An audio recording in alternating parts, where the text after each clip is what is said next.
უმაღლეს საბჭოში ბიუროს ხდომაზე დავით ბაციკაძემ მედია ვასაძის საკითხი დააყენა და ბიუროს წევრებს გადაწყვეტილების მიღებისკენ მოუწოდა. ბაციკაძის განცხადებით ვასაძესთან დაკავშირებით დეპუტატებს შორის აზრი ორადაა გაყოფილი. დღესვე ცნობილი გახდა, რომ მედია ვასაძემ ჟურნალისტური ეთიკის ქარტიაში გასაგზავნას წერილი მოამზადა, რომელსაც რამდენიმე დღეში დეპუტატები გაეცნობიან.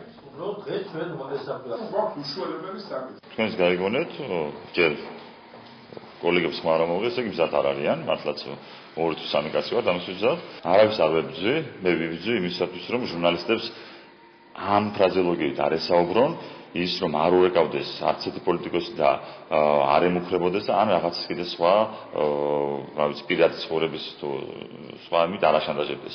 აქედან გამომდინარე, მე ამას ვერ მივიღებ და ამის წინააღმდეგ ყოველთვის ვიბრძოლ. Წელი წერილი, რომელიც ქალბატონო მედია მოამზადა და რაღაც გარკვეული მოიყვანა ეგ, ფაქტები, მოსაზრებები და გაუგზავნა ჟურნალისტთა ქარტიაში, აი დღეს მივიღეთ ესერი და ბუნებრივია უნდა წავიკითხოთ.